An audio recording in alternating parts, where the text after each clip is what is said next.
You're listening to the Known Legacy Podcast, brought to you by Known Legacy Ministries. For more information, go to knownlegacy.org. Now here's your hosts, Bill and Travis.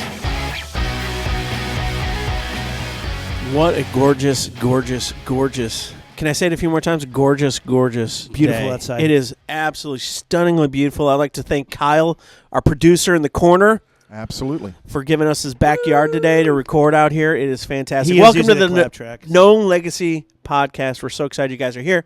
As always, it's just Bill and I today. We don't have any guests, so we're talking about, I think, a really good topic. Yes. About the tension of being a husband in the home when things are not going well, and how do we navigate that. But before we get there, as always, you can follow us on Instagram. You can watch us on YouTube if you want to see our beautiful faces. You can follow us also on Facebook. Bill's doing a great job posting there. And as always, if there's anything that you have questions-wise or comments, info@knownlegacy.org. You can go to the website, knownlegacy.org, for Bill's book, speaking engagements, info about the men's retreat that's coming up. Bill, why don't you give us a quick update on the men's retreat? Yeah, we're excited about it, man. If you guys are able to make it, it is April 10th to the 12th. Here in Texas. We are looking forward to it's going to be a great, great weekend of just getting away, getting real with God, seeing the bigger picture and coming alive to who he called us to be. Man, even now, just the idea for us to wake up, gear up, and come alive to who God called us to be. We're going to bring that to the men's retreat, so we're excited to have you guys there. And I'm going to make a call out, a challenge to you, because Bill challenged me with this, and I got my boy on it. If you have young men that are 18 or older, maybe in college or maybe finding their career, this is a great opportunity for them to pause in the midst of the chaos and identifying who they are and their vocation and just having some time with Jesus. So invite those young men in your life to come and be a part of this. There's a student discount. There is. So we make it affordable for those guys in college and make it happen. So. You know, and if you're not here in the Texas area, we also have every week our adrenaline shot Bible study that we want you to know about. We'll put a link in the bottom. Adrenaline shot. You know, now it's early, 6:45 in the morning, but you're on the phone, so you could be like ironing in your underwear and no one would see you. But we want you to be a part of that because we understand that most men in church, in fact, I just heard this, I think Jim Burns said it the last time that we had him on, was that 50% of men over 50 would not have someone that they could count as a best friend right now. That's crazy. And that's outside the church. Yes. So then you go in the church, and it's like the 90th percentile of guys you real. So we want you to find a place to be a part of. Make that one of your places. Thank you, guys, for being here today. Man, I'm so excited about being here today. I am too. Seeing your pretty face. Thank you. I've been working on it. Don't want to, Yeah, anyways. Question of the day. Question of the day. Hey, by the way, before we go into the question of the day, gentlemen, listen. We need you. This is for you. This is for you. Because I know every time you're coming to the segment, you're like, I can't wait. Bated breath. What the question is. And I know it probably appears like we spend hours researching these questions, and they're put together. They're really not. We develop it on the fly. Shocker. I know. Shocker. Really? But what we want you to do is if you have a question that you want Bill and I and Kyle to process beforehand, and it's got to be fun and goofy. This is not. Email us. info@knownlegacy.org or put it in the comments right below the video. And you never know. Your question might come out, and we'll give you all the credit we can. So, absolutely. This question is from Kyle here in Allen, Texas, our producer. Good job. Good job, Kyle. Springtime has sprung, and it's always, for me, I don't know about you guys, but it is a season of nostalgia. I remember growing up north in spring and seeing the flowers and getting to mow the lawn for the first time and smelling that fresh cut grass and everything else. And you don't have to worry about leaves, and you know that summer's just around the corner. It's always good. So the question of the day today. Question of the day today again. Is what is an old candy or drink that you loved when you were a kid that maybe you haven't had for a while or is out of production? What do you long for when you were a kid growing up? That's the question. Kyle, what do you got? I'm going to go, I think it's still around, and I grew up in Ohio. Okay. But for me, it was Orange Crush. Oh. It was so good. And then I know there's Fanta now, which my son loved when he was a kid. But when I was a kid, it was Orange Crush, Grape Crush. Yes. Yeah. I don't know if anybody remembers them. Oh, yeah. But that was so good. That was mine. I have good news for you, Kyle. I have good news from a good land. Orange Crush is still around because it's one of my son's favorite drinks. Oh, really? And so I we didn't know have it that. stocked in the fridge right now. Oh, wow. Absolutely. Or we did. Every once in a while, my Mama Tara will bless the children with some Orange Crush. Nice. So, Yes. yeah. Diabetes. Diabetes. I was thinking, love it. Okay, so for me, Yeah. so my mom was a smoker when I was growing up. She quit a long time ago. God bless her. Good job, Okay. Mom. I'm proud of you. But I don't know. Like, culture was so different back in the 70s and 80s.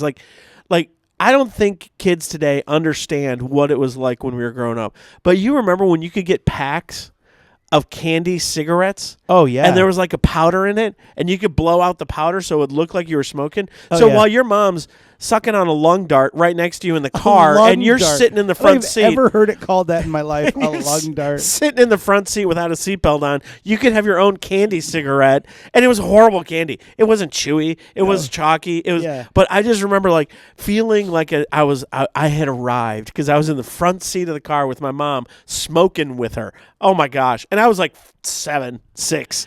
Well, what an odd culture we grew up in. You know, but that was the same thing with, like, I remember when I was a kid and I wanted to drink coffee like my parents, and like, it's an acquired taste. I'm like, oh, okay.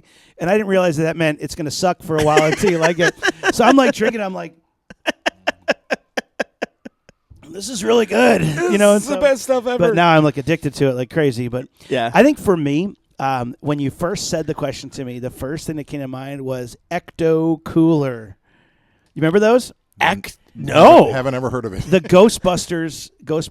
I movies. remember Ghostbusters. They had a special like drink because it was like ectoplasm, like the green Oh, yeah. slime. Yes, They we did, got that. Kool-Aid did Ecto Cooler. Oh. And so that, and the other thing I thought of was there was this gum called like Bubble Jug, and it was powder. It was powdered gum that you put in your mouth. Not thinking it's probably like military grade. You know what I'm saying? Like, here's some gum for you. Just You add get water. cancer. And so you would chew on it. You're like, and like you'd have to like your saliva would make it turn into gum.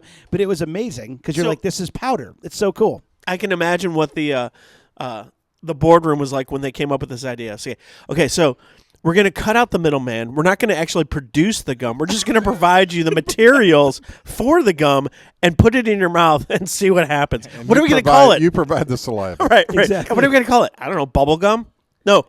Bubble Jug. Bubble jug. That's it.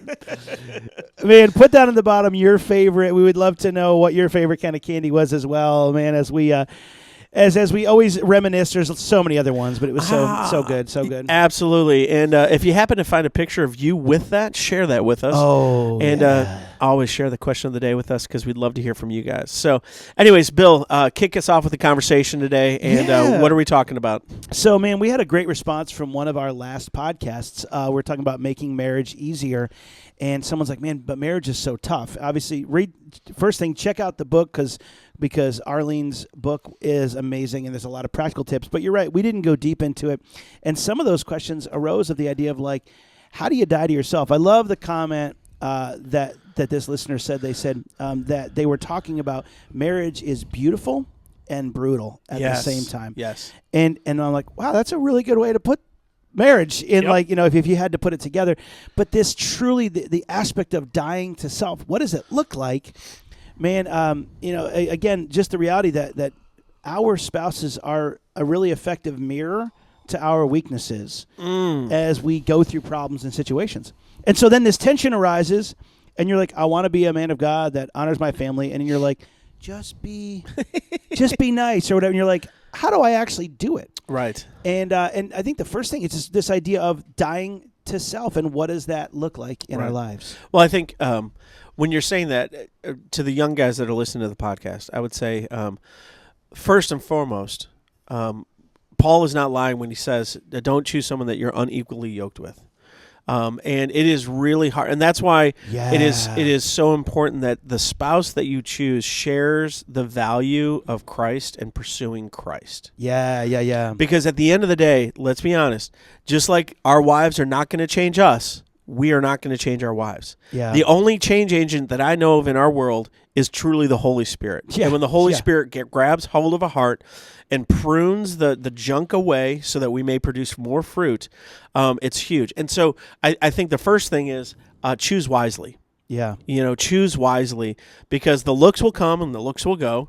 Yeah. But the character and the heart of a woman that has followed Jesus and wants to continue to pursue that relationship is huge. Yeah. Because now that is a moment where you as a husband are in a difficult situation, and you know that you're supposed to serve, but you also know that there's tension that keeps being brought into the relationship for whatever reason. Yeah. You have a chance to go to the King of the universe, your dad in heaven, and pray on behalf of your wife that the Spirit would be faithful to do what the Spirit needs to do, but also that he would give you the patience to suffer through whatever she's suffering through. Yeah. Because there's a lot of scars and hurts that I think a lot of women carry around that are hidden and maybe not even known to them, but it comes out in really weird ways, and it affects the relationships around them. Does that make sense? Yeah, it makes perfect sense. You brought up a really, really good point in the beginning. Guys, you're right. The looks will fade. I mean, there's nothing wrong with... my wife is still beautiful. Exactly. My wife is beautiful as well, but I'm saying, like, I see me in the mirror. The looks have faded. So, man, there's nothing wrong with engaging that reality in your life, going, I want a beautiful wife, but don't let it just be skin deep. Really, that's it. Like, that's the biggest thing. More problems that I have had in moments of counseling with people of, man, it's like, well, it was hot and heavy and awesome, and then we realized we weren't on the same page. Correct. And so I love that you said equally yoked. So for the young guys out there who are just kind of going, I'm getting started out, before you put a ring on it, man, is she walking the same way that you're walking? Right. Does she have the same beliefs? Because for you to go, well, they'll change later. Nope. When you put a rotten apple in a bunch of apples, it doesn't make that apple better. Right. And so I'm not saying that the power of the gospel can't change somebody. What I'm saying is choose wisely. Right. This is the greatest choice you'll make beyond coming to know Jesus, is finding the spouse that's going to be equally yoked with you. God will honor you in that. And so I think that's the first thing. So now we've got that. But now we've got people who are like, wait, time out. I've been married 15 years. Right. And we just can't stop fighting. What do we do? Right. And I think the first thing I would say is, if your first thought is it's time to escape this, you need to rethink your inks. You need to rethink and go, time out, before you run away from this, why is this situation happening? It's not a one-way street where she's all the problem. Right. And it's not just you're the problem either, but to go, okay, God, you brought us together. We've gotten this far. It's not an accident at this point. Right. And there's a lot of belief out there that there was this was mistaken. And the world is going to celebrate you letting that go. You deserve something better. Like, maybe, but there's an element of you going, this is where the die to self starts, is to look at it and go, why? Like, how did we get here? We look at the immediate knife attack. Like, okay, well, he said this to me. Yeah, well, she said this, so I did that, back and forth. You got to chew it down to the bone and find out, man, where did this pride and selfishness come from? Where did this argument start? And, man, where do I have to look at myself first and examine my heart and go, God, what do I need to change when it comes to my response to how my wife is?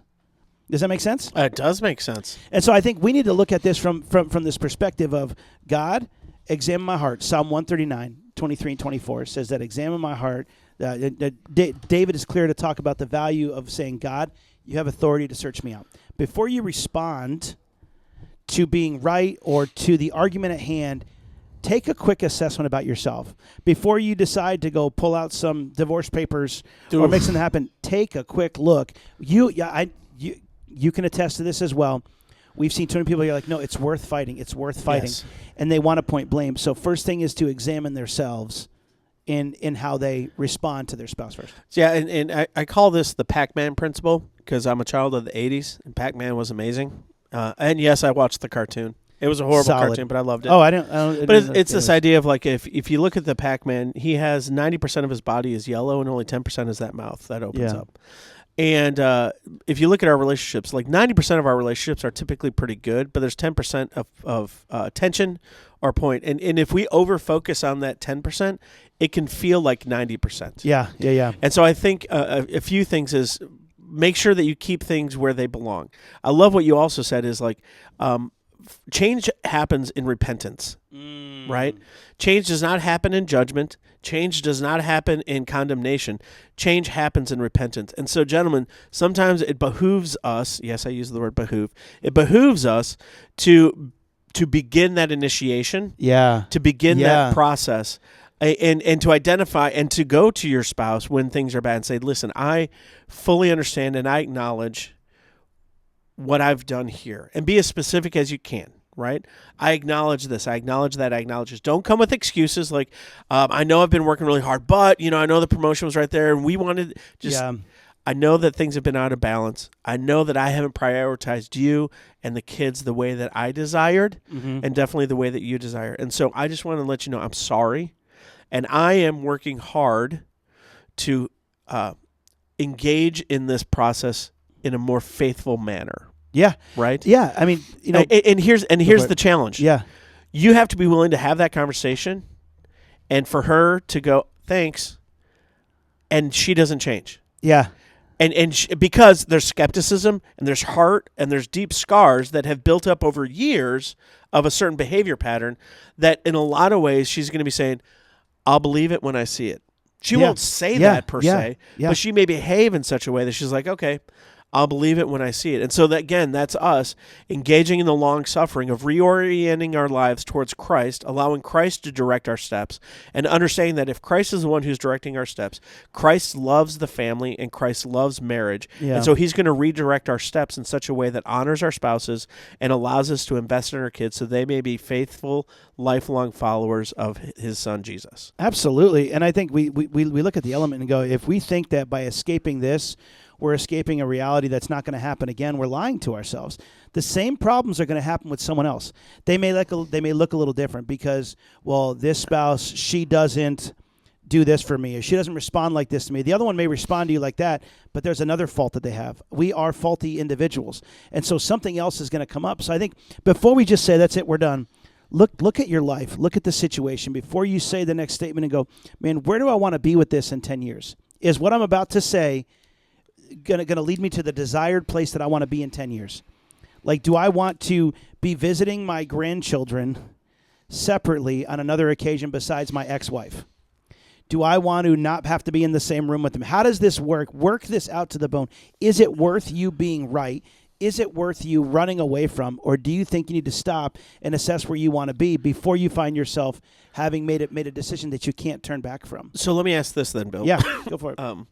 Because this can sound or feel like, guys, just be a doormat. No.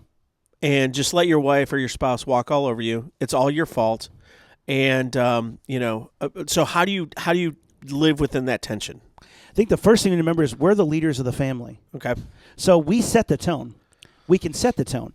We have a very passive society of men who have not who have allowed their wives to be the spiritual leaders, to be the leaders in their family, decision makers, financial leaders, do the same all thing. That stuff. Yep. Honey, where do you want to go? What do you want to do? What do you want? Like, where do we go for? Like, how many guys choose the vacation?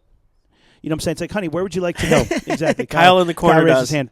But how many guys are the leaders? When you start assessing your life, how many times have you been the one to make the decisions, or have you let your wife make those decisions for everything? That's the first thing. Then you realize some of these guys look and go, man, there's a lot of passivity in my life. And so now I'm trying to lead in this one area, and she's seeing the full gambit. I'm not saying it's all our fault, but I am saying that we are the spiritual leaders of our family. We're responsible for ourselves. Yes, and we have to take charge of what it looks like from this point on. We can't fix the past, but we can move on different in the future. Yep. If she doesn't agree with that, man, that's a different conversation. But I would say most of the time when we're having conversations with people inside counseling, inside moments, it's to say, God, like, how should I handle this to set the tone for the rest of my family and not let her lead that in a way in which she's already shut down? Correct. The other thing that I would say is, and I use this all the time, unspoken expectations is fertile ground for conflict. And I see a lot of marriages where they start, and there's a lot of unspoken expectations, and there's a lot of nonverbal communications, but as those things shut down, it's very difficult to continue because you don't know what they want anymore because they're a different person than the person you married, right? Life changes. Yeah. It happens. And so I think the two sides of that coin of expectations is one, do you know what you need from your spouse? And have you effectively communicated that in a way that is not putting them on the defensive, but inviting them to love you the way that you need to be loved? Number two is this. Have you cultivated that conversation with your spouse to say, hey, sweetheart, how do I love you better? How can I serve you better. Because we can come up with ideas and solutions to problems that may not even be there. I may think the problem is X when really she's seeing the problem as Y. And if we don't ever have that conversation of like, hey, sweetheart, what do you like? Here we are. We got 3 kids. We got a mortgage. Tell me, what are the expectations that you have from me that will help you and bless you and help you come alive? And can I share with you what it is that I need from you? Like, I just need you sometimes to not hound me, but to just see the little things that I'm doing and say thank you. Like, be as specific as you can, sweetheart, because when you say thank you to me, it fills my sails, and I am able to take on whatever storm is ahead. Yeah. When I know that you're thankful for the small things that I'm doing. I heard an interesting quote, like Ephesians talks about husband loves your wives, and wives respect your husband. Yeah. And you know what the sound of respect is? Thank you. When your wife is in the posture to say thank you for the little things. Hey, thank you for filling up my gas tank. Hey, thank you for doing these little things. It encourages us as men, but most women don't know that because we've never communicated it to them because we just expect them to know. We've been married so many years. They should know. Well, guess what? They're saying the exact same thing about you. We've been married so many years. My husband should know, and we don't. So I think developing that conversation of like, sweetheart, I want to love you better. Help me understand how to love you better, and vice versa is really important. Yeah, I think even as you're talking, I'm sitting there going, number 1, stop the passivity. Guys, it starts with us. Stop the passivity. Stop the passivity. Yeah, you're a singing fool today. I love it. Singing fool. I think it's a key element, guys, that we step into this and go, I'm not going to be passive anymore. I've got to move this, because then you take yourself 10 years down the road as a passive person. You're like, is this really where I want to be? No, correct. I really don't. Something's going to go wrong in that. So step up and then acknowledge the wrongs. Like you said, be a safe place for them to have the conversation. And it might be something where, and I'm saying, am I just putting it on the guy? I am, for the most part, because we are the spiritual leaders. I'm not saying we're dumb, they're smart. I'm saying like someone needs to set the tone. Correct. And there's all this frustration. Why don't we set the tone and create a new culture in our family that doesn't exist, especially as we get older, our kids get older, and you're like, how do we do this now that we haven't had conversations in 20 years? Someone needs to break this shell. Correct. And here's the thing, it can be broken. That's Correct. The part that we keep thinking is we put a giant maybe on there, but we're like, man, John 10, I came to give you life and give it abundantly until your kids graduate high school. No. Forever. And so we have this opportunity now to see, man, there's some tension. I want to create a safe place for her to be honest with me. And then be able to take that, because then when that's safe, you can then share it with them as well. Correct. But we set the tone for that. And then from there, draw the line about serving each other. And I think that's where when we heard it on the podcast, because we only got to scratch the surface with Arlene. I think she had a lot more to talk about. She had so much We're more going to to have her share. back on. She was so full of data too. Oh, so much truth. And so there was a lot of talk about serving our spouse. It's like, but it's not an equation of I'm going to do this and then eventually, boom, she's going to be right. Perfect. No. It's a heart change of I've got to be the one to break the passivity. I've got to be the one to set the tone and then create a safe place for us to have the conversation of, hey, honey, like it may be a month, it may be 2 months, but is it worth you giving up now and having your kids having 2 Christmases, your kids dealing with those kind of elements, or is it enough for you to go, I'm going to put in all the effort to make this happen, to begin to say, I'm sorry, to create a place, to then have a healthy conversation. A soft answer turns away wrath. Right. So if we can do this in a way in which we're not like tiptoeing around, but we're like, no, I have not been leading the way I need to lead. This is how we're going to do it from this point on, and step into that and see what happens with our marriages. So 2 practical applications here. One is if you find yourself in a situation where you see your spouse more as a business partner than as a lover, you need to understand that if you don't address this without the emotions, there will be a moment when things go bad and it will come spilling out. And instead of being encouraging and healing, it's going to be hurtful. Yeah. And you don't want that. So figure out a time and a place where you can start this conversation where the emotions are not high because there's tension or there's hate or there's anger or there's disappointment or whatever it might be. The second thing I would say is this. This is where brotherhood comes in really important. Yeah. If you're going to be stepping into this, Satan would love nothing more than to throw big hand grenades in this and just blow it up. Yeah. So you need to be in a posture of prayer, preparing for this conversation, that you would have a heart of gentleness and a heart that's tender to hear what needs to be heard, and that you would not go into the defense mode, and to have some guys that know what's going to be going on and are praying for you, passionately praying for you in that conversation, that there would be literally a hedge of protection, that the Spirit would be present in that, and that both hearts would be ready to hear what is going to be said about expectations, about how we've both been missing the mark. And let me tell you something.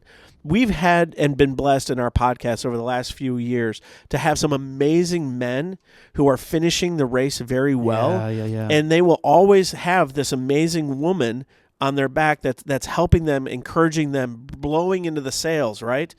And it's so worth it. Yeah. Like I thought my greatest years were going to be the first few years of marriage. Let me tell you something. After 7 years of marriage at this point, I am in a better place today than I ever was as a young kid. Yeah. And my like literally the relationship that I have with my wife is so much deeper and richer today, and it's worth it. Yeah. It's worth those hard conversations. Yeah.